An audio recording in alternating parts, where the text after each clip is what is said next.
Hello students of class 12, welcome to the online tutorial classes for Vidya Bhavan Higher Secondary School. This video is for class 12 nutrition. The chapter that I will continue today is the infancy, and this video is part 5. In the previous video I discussed about the mother's milk and the advantages of the artificial milk that can be given to the child. And today I will show you the comparison between the human milk, cow's milk and buffalo's milk values per 100 grams. Okay, so here I will write the nutrient name. Here the human milk, here the cows, here the buffaloes.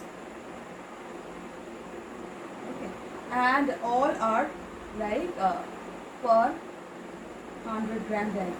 Okay, so here you can understand how the different the cows and the buffalo's milk are from the human milk.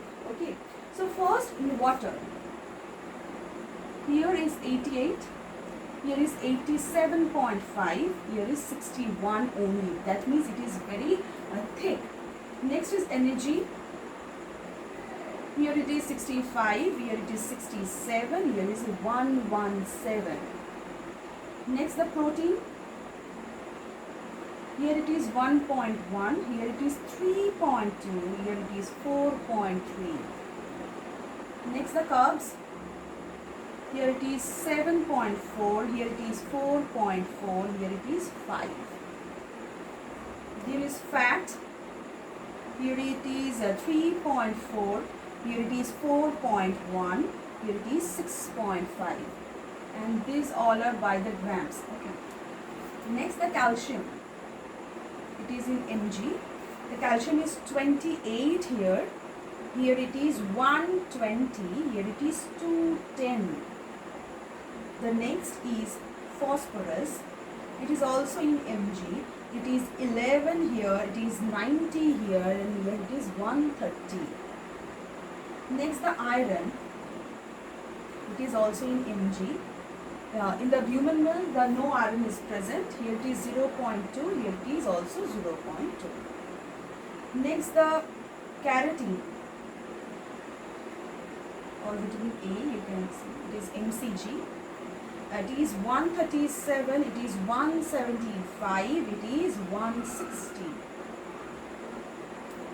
Thiamine. It is also in mg. It is 0.02, it is 0.05, and here it is 0.04. Riboflavin. It is also in mg. Here it is 0.02, it is 0.19, and it is 0.1. Vitamin C. It is also in mg. It is 3.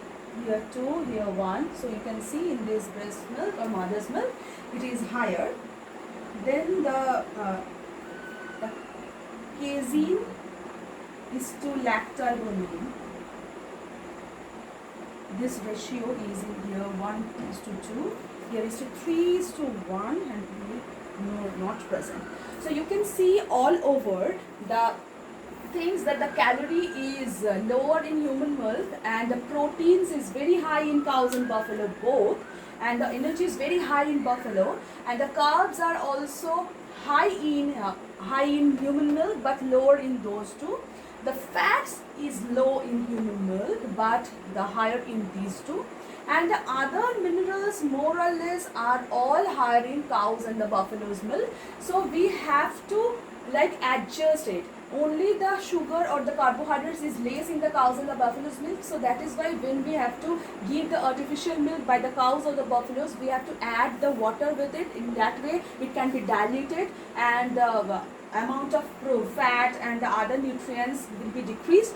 After that we have to add some sugars to it. In that way it will be more or less similar to the human milk. Okay, so now some of the desirable effects of the cow's milk on human infant.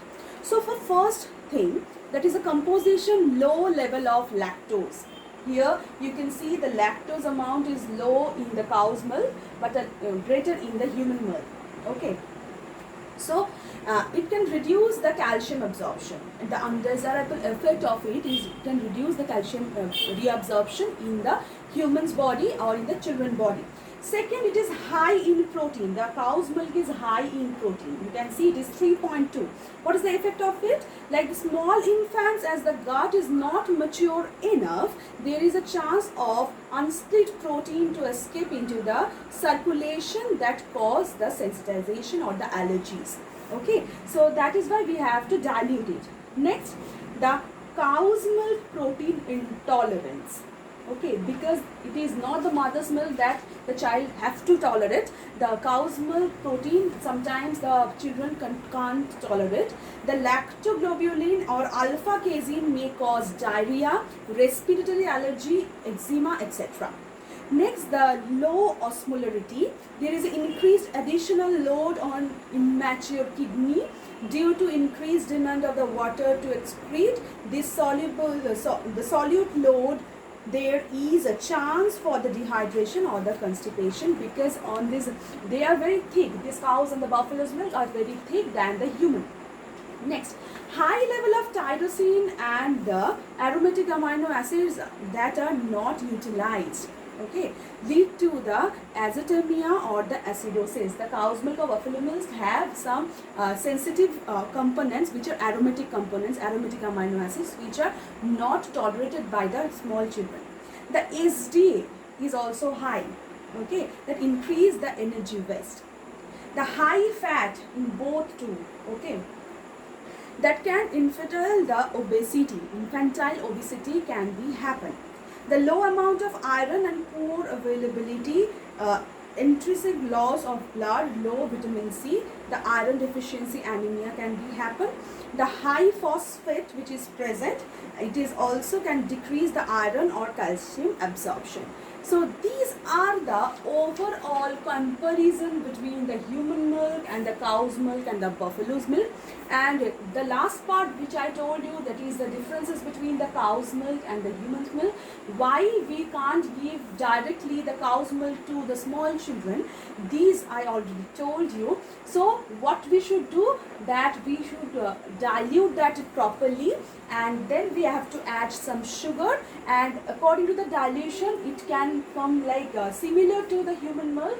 Only then we can give it to the children. So one more thing, so you can see the iron is very less. Iron is not present in the human milk, because when the child is born, so he can or she already stored a 6 months iron source on their liver.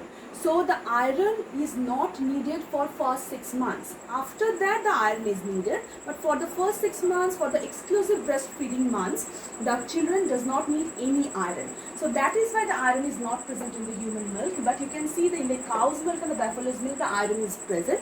So we also have to liquefy it, and then we have to give the concentration should be less, and only then we can give it. Okay, so in the next video we will discuss about the breastfeed positioning technique. Until then, thank you.